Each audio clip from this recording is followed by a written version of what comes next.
Squiz Kids acknowledges the traditional owners of the lands on which we podcast, the Turrbal and Kombumerri people.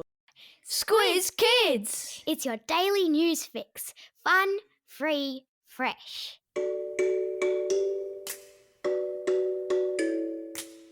Hello and welcome to Squiz Kids Today, your fresh take on what's happening in the world around you. I'm Bryce Corbett. It's Thursday, September 12. In Squiz Kids Today, Tay-Tay joins Team Kamala, China's air-conned kids, seagrass for seahorses, and the return of the Polynesian tree snail. That's what's making news, kids style. The Lowdown. Do you have school captain elections at your school? Do the kids running for school captain stand up at assembly and give a speech outlining what they will do if elected? Well, that's what's happened in the United States yesterday, but on a much bigger and more important level. It was the day that the two candidates running to become President of the United States, Kamala Harris and Donald Trump, pitched themselves to the American people in the first and only presidential debate in the US election campaign. Both candidates used the opportunity to tell Americans why they think they are the best person to lead the country. Donald Trump has been president before. This is Kamala Harris's first shot at the top job. Now you might think, I don't live in America, so why is it important to me who runs that country? Because the United States is what's called a superpower, one of a handful of countries in the world that have power and influence around the world, far beyond their borders. For many people, it was the first time they got to see Kamala Harris speak, and yesterday, most commentators were saying that she won the debate, outsmarting, out-arguing, and outmaneuvering the former President Trump. Taylor Swift certainly thought so. After remaining quiet on the topic of the upcoming election for months now, Tay-Tay posted to Instagram immediately after the debate that she would be voting for Kamala Harris. Whether the Swifties do the same, and in sufficient numbers to help sway the election in Harris's favour, well, we won't know that until Tuesday, November 5. Watch this space.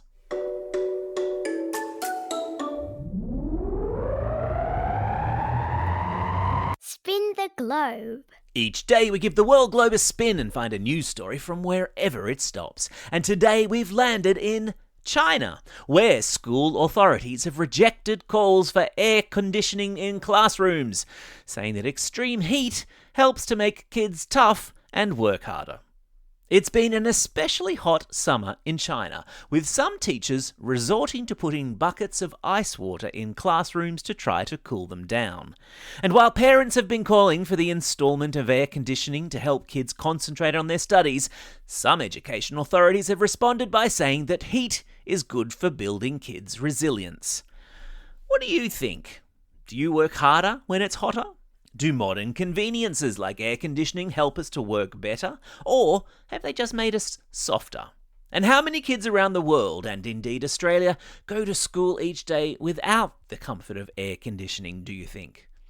Personally, I can't think straight when the mercury climbs over 35, though my kids would say that I can't think straight pretty much any time at all.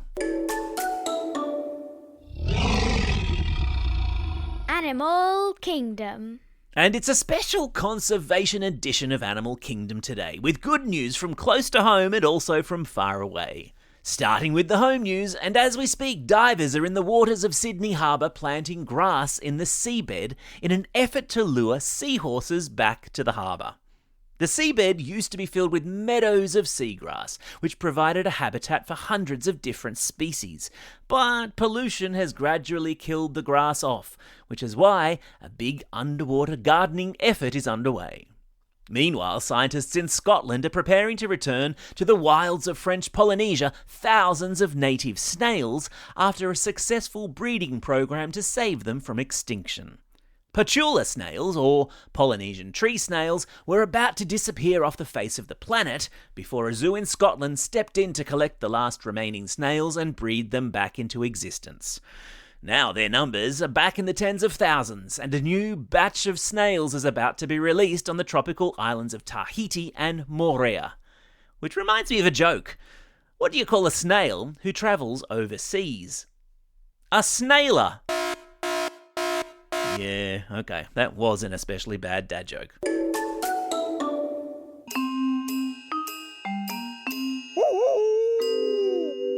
News hounds. Every Thursday, Squizzy the Newshound sticks his snout into Squiz Kids HQ to report back on fishy things he's sniffed out on the internet. And he's fresh from the US presidential debate in America, where his nose is twitching over claims being made by Donald Trump and his running mate JD Vance about people eating pets. The man who wants to become president again repeatedly mentioned in his debate performance yesterday that people's pets were being stolen from their backyards by hungry immigrants in the city of Ohio in the United States. Even though journalists were sent to investigate the claims and could find no evidence for them, even though the local police said they had never received any such reports, Trump nevertheless repeated the claims. Claims which appear to have first been made in a Facebook post without any evidence to back them up. Silly Donald. He should just do as Squizzy the Newshound advises, and that's to stop, think, and check before believing everything he sees, reads, or hears online. Because otherwise we can accidentally spread rumours that aren't true. That, my friends, is called misinformation, which we talk a lot about in Newshounds, our free media literacy program for primary school kids, now being completed by over 3,000 classrooms around the country.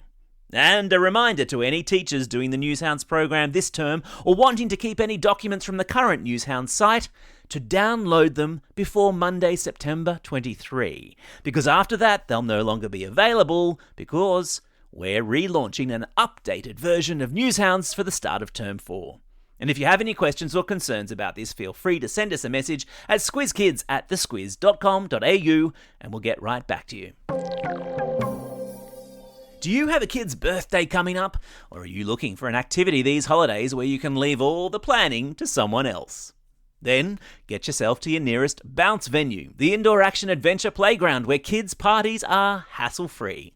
Let the kids jump, climb and fly at Bounce with adventure challenges including the ninja course, cliff jump, dodgeball and the big bag. And the best bit? Bounce's parties are run by a dedicated host, meaning you can leave the supervising to someone else. Fun, safe, adrenaline-inducing physical activity and not a screen in sight. Find your nearest Bounce and view their party options and packages by visiting bounceinc.com.au. And for Squiz Kids, there's a 10% discount during these school holidays. Just use the code SquizKids10 when you book online. Nice! T's and C's in the episode notes.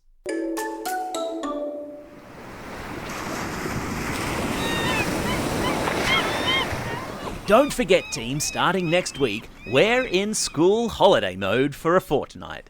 Meaning, bumper school holiday quizzes will drop on Mondays, plus every Tuesday to Friday, the Squiz Kids Daily Brain Teaser. Christy will pose a riddle in this podcast feed at 7 a.m, then post a clue to our socials around midday, then drop the answer in this podcast feed at 2:30 p.m. So you can listen before you finish school for the day or just to keep your brain cogs turning if you're on holidays. And for those of you celebrating a birthday during our 2-week break in normal programming, we'll be doing each week's shout-outs in the bumper quiz on the Monday of the week in which your birthday falls. Subscribe to Squiz Kids in your favourite podcast app to make sure you don't miss a thing. Time for the quiz. This is the part of the podcast where you get to test how well you've been listening. Question number 1. Which pop star threw her considerable weight behind US presidential candidate Kamala Harris yesterday? Yeah, that's right, it was Taylor Swift. Question number 2. What is being planted in the Sydney Harbour seabed to lure seahorses back? Well done if you said seagrass. Question number 3. In which country are parents calling for aircon at school for their kids? Yeah, that's right, it's in China.